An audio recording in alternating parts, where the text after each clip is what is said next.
UMontana usola ngokusebenzisa isikhundla sakhe ngendlela engafanele kanye nokukhiphela abangani bakhe amathenda ngesikhathi saqoqobele isikhundla esiphezulu ePRASA. Estatimendeni sakhe uMontana ezama ukuzikhipha ezenzweni zenkohlakalo uthi lelizwe litshale imali engaphezulu kuka-100 billion kwezokuthutha komphakathi. Uthi kucekelwe phansi ingqalasizinda yePRASA engabiza imali engaphezulu kuka-30 billion. PRASA has made major gains over the last 10 years within a very short space of time. However, those gains have been reversed within a period of 3 years, and more specifically after I've left PRASA. We've invested as a country over 100 billion rands to change the face of public transport. Today, we have nothing to show for the massive investment in our railways and no serious discussion or analysis of how we got to where we are today.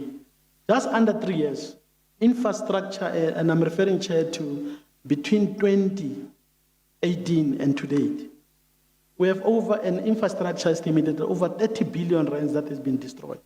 UMontana utshele isihlalo wekhomishana ukuthi konke okukhulunywe ngaye kule khomishana akusilo iqiniso. All what has been said here in this commission, Chair, is actually not the totality of our experience and the reality of our country. UMontana ukhulume ngobudlelwane ayenabo noPopo Mlife ngesikhathi eba usihlalo wePRASA kusukela ngoNcwaba ka-2014 kwaze kwaba ukuphela kukaLwezi. Uthe wayenobudlelwane obuhle futhi bebejwayele ukuba nemhlangano bobabili noMlife. Ngesikhathi uMlife eqokwa esikhundleni wamhalalisela. I've got my own shortcomings and weaknesses, but I respect authority.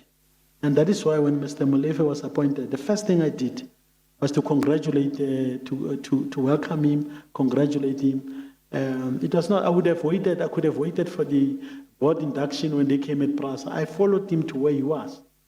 Ukuphikisileke okwakushiwo uMlife ukuthi yena wayengafuni ukusebenzisana naye.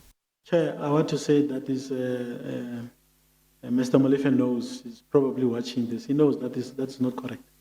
UMontana uhole iPRASA phakathi kuka-2010 no-2015 ngesikhathi ibhodi limxosha.